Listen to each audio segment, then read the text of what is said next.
Bonjour à tous, bienvenue aujourd'hui pour une vidéo qui sera consacrée à un film tiré d'une œuvre de Mike Mignola, sorti en 2004, la première adaptation de cette œuvre mythique. Je parle bien sûr du Hellboy de Guillermo del Toro.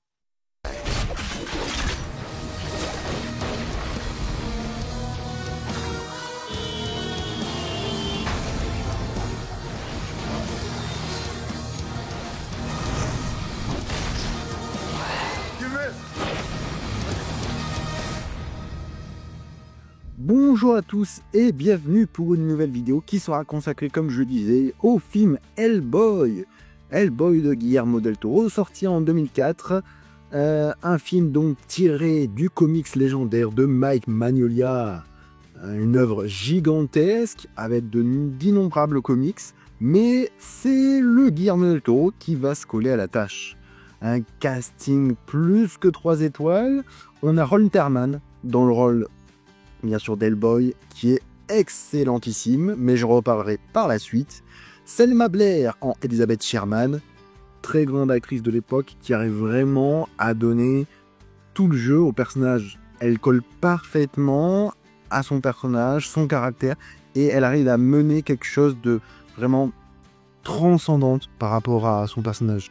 On a l'acteur Rupert Evans, qui nous joue ici John Myers, qui joue un débutant, un bleu je dirais, qui arrive vraiment bien à s'en sortir en agent de Hellboy.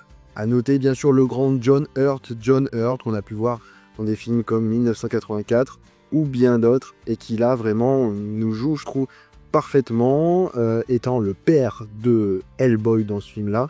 Il est vraiment parfait et je trouve qu'il colle parfaitement à son personnage dans le film. Jeffrey Tambor, qu'on retrouve ici en tant que Tom Manning, donc chef du FBI, qui, je trouve, est aussi très drôle dans son rôle, arrive vraiment à manier à la fois humour et sérieux, et je trouve que c'est aussi un des personnages les plus caustiques et les plus amusants du film. On prend une allumette en bois. Ça préserve l'arôme, vous comprenez? À noter l'acteur Doug Jones, qui avait déjà auparavant joué dans le labyrinthe de Pan, qui joue souvent des personnages en costume, maquillés, en créature, et qui là, ici, nous joue Abe Sapient. Pour terminer, j'évoquerai l'acteur tchèque Karel Roden, qui joue ici Rasputin, un méchant vraiment efficace et qui donne un peu les frissons. Pour résumer un peu l'histoire du film, un groupe de nazis essaye d'ouvrir un passage vers un autre monde, pour y faire venir créatures démoniaques pour semer le trouble et la faim dans le monde. C'est ici que le personnage du professeur Trevor Brodenholm arrive pour essayer d'empêcher les nazis. Porte fermée, il trouve une petite créature s'échappant de cette porte. Il sera nommé Hellboy. Des années plus tard, le professeur, souffrant d'une maladie, essaye un peu de renouveler les cadres et la succession du BPRD, un centre s'occupant de tout ce qui touche aux éléments paranormaux. Ils vont donc engager John Myers, jeune agent du FBI, pour venir en aide. Il sera assistant de Hellboy et va essayer de le suivre dans toutes ses aventures. Mais une nouvelle menace arrive. Rasputin est revenu des morts. L'équipe donc du BPRD, composée de Hellboy, de Liz Sherman et de Abe Sapien, vont devoir faire face à cette nouvelle menace. Hellboy est donc une œuvre majeure. Avec un scénario pareil, comment ne pas tomber dedans? C'est une œuvre gothique qui reprend énormément d'éléments vus à travers l'histoire. On y retrouve des inspirations Lovecraftiennes, bien sûr très chéries de notre réalisateur Guillermo del Toro. Déjà, le film est un bijou de par son scénario. Il nous emporte dans un autre univers. Moi qui attendais énormément d'un comic comme Hellboy, c'est d'une adaptation réussite. Bien sûr, elle ne reprend pas typiquement ce qu'était l'œuvre de base, mais en retranscrit ses éléments visuels. Des créatures magnifiques, des éléments fantastiques qui arrivent vraiment à nous ancrer dans un univers complètement déjantesque. L'œuvre de Del Toro est bien plus que l'œuvre d'Hellboy en elle-même. Guillermo del Toro a vraiment réinventé l'histoire d'Hellboy. Il nous en a donné une adaptation très claire et réussite. Déjà un casting incroyable. Pour le personnage de Ron Perlman, c'est extrêmement, je trouve, très bien choisi de l'avoir utilisé dans ce rôle-là. Son physique déjà massif donnait au personnage quelque chose de très fort. Chacun des personnages se retrouvant beaucoup plus petit que ce dernier. Le personnage de Liz Sherman est extrêmement intéressant. Utilisant Selma Blair, brune, avec des yeux très sombres, elle arrive vraiment à donner à ce personnage quelque chose d'intime et aussi assez maléfique en lui-même. On est à la fois apeuré du danger qu'elle peut être pour elle-même et pour les autres, et en même temps on a de la tendresse pour sa relation envers Hellboy. La relation entre les deux marche très très bien, elle est amplifiée par la musique de Marco Beltrami. Pour l'acteur Doug Jones, qui traite ici ses traits en tant qu'Abe Sapien, il arrive vraiment à être vraiment parfait dans son rôle. On l'a choisi pour sa forme très très mince. Il l'explique lui-même que sous des aspects très minces, on arrive à faire ressortir réellement sa musculature. Doug was perfect. I mean, he was tall and lean and slender. More than slender, he was actually just skinny. He was a very, very thin person, which is great when you're building muscles onto something. You know, if you have a normal-sized person, you start sculpting muscles on top of that, they start to look really bulky and weird, you know. But with a guy like Doug, who's almost like a human armature, you know, for a sculptor, it was perfect. Comme le personnage évolue dans l'eau, il fallait aussi un personnage assez souple dans son univers et dans son environnement. Voilà pourquoi Doug Jones était parfait dans le rôle. Pour le professeur, John Hurt est, je trouve, excellent dans son rôle. Il arrive à la fois à jouer un père compréhensif, qui comprend la maladie qu'il subit, mais aussi les limites du temps.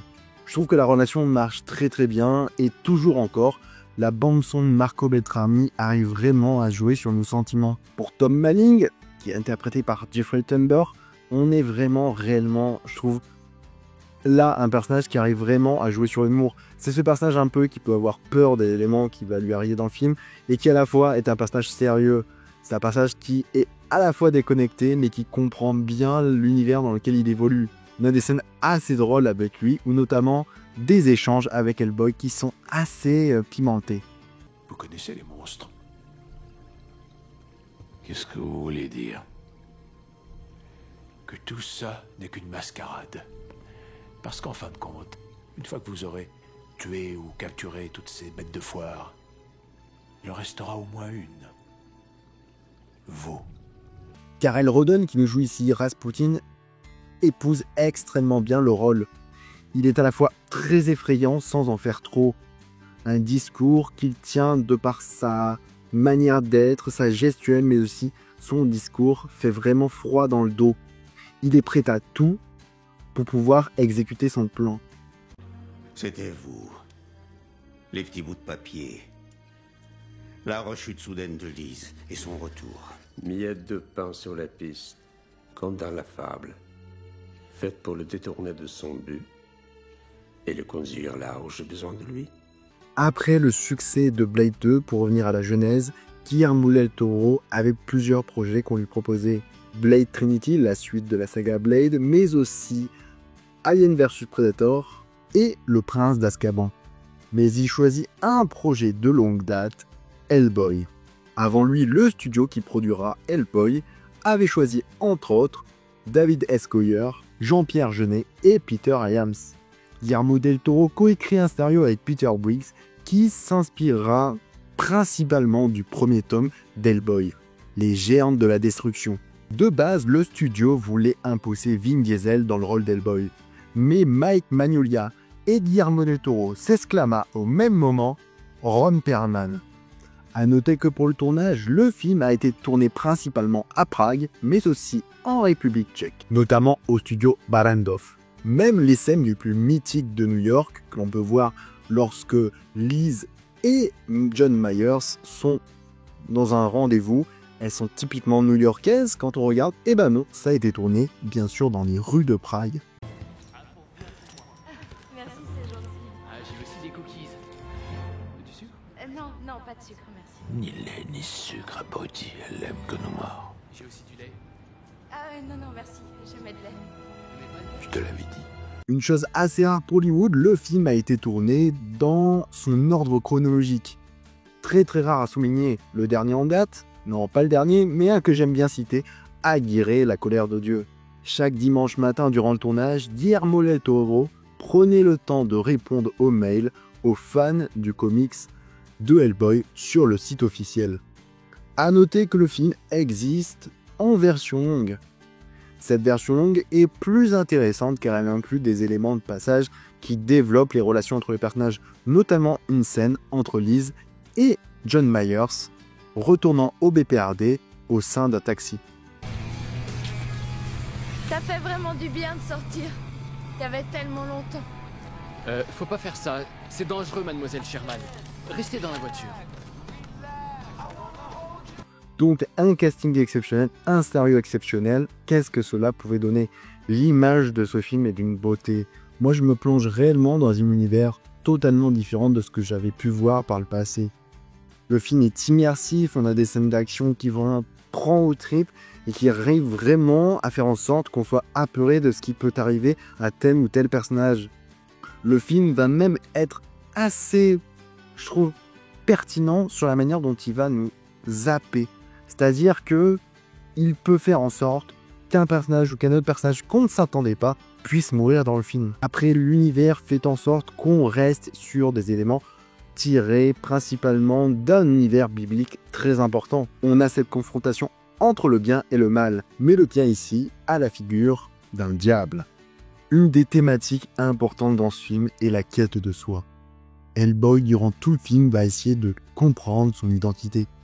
Rejeté par certains, c'est sa force qui va tout faire de lui. En effet, il va se questionner sur son humanité. Et c'est là que les éléments de bien et de mal est ambigu. En effet, Hellboy traque des monstruosités des créatures, lui-même ayant une propre nature démoniaque. Mais il va sortir de sa condition et de son état, de par la bienveillance et l'amour qu'il va pouvoir avoir pour ses proches. C'est ici que la famille prend toute sa place et son importance. La filiation est plus important que tout. Comme je disais, le rapport qu'il va pouvoir entretenir avec son père est très très fort. C'est de trouver le courage de veiller sur lui après ma mort. Il est né démon, on n'y peut rien, mais vous devez l'aider. Principalement à devenir un homme. Et c'est à travers son sacrifice pour l'humanité que tout le message prend son importance. L'héroïsme est présent dans l'œuvre de Del Toro. Elle est présente dans l'œuvre de Magnolia, mais ici explose parfaitement. La scène finale de combat entre une créature gigantesque et Hellboy offre tous les éléments du Chevalier Blanc. Le film essaye de mélanger différents éléments. Comme je disais, on a une structure assez biblique entre bien et mal, mais cette structure va s'incrémenter d'éléments beaucoup plus occultes et païens. On a un folklore avec Rasputin à mélanger avec des nazis et un univers Lovecraftien comme je l'évoquais précédemment. Hellboy est donc un univers réellement riche de différents éléments. Il est à noter que ce film, étant gothique de par son esthétique, renferme un élément romantique fort. Le romantisme est à la base de ce film-là. La relation qu'il va entretenir avec Liz, comme je l'évoquais, est au-delà de tout. C'est-à-dire que la flamme que symbolise Liz à travers son pouvoir est la flamme de l'amour. Ça peut être un peu bête, mais ça dépasse beaucoup de choses. Le baiser final et la scène de fin révèlent tout. Deux personnages réussissent à se comprendre. Et c'est là toute la force de la relation entre les deux personnages. Alors Hellboy est le film qui réunit tout. Fantastique, action, éléments Lovecraftiens, univers romantique, univers gothique. C'est le film qu'il faut voir. Je vous conseille vivement de regarder ce Hellboy. Une suite a été faite. Est-ce qu'elle a été aussi bien? Je dirais que oui, mais ça peut-être que on en parlera dans une prochaine vidéo. Sur ce, je vous dis à la prochaine. Et allez voir des films, tout le monde. Sinon, moi sur ce, ciao!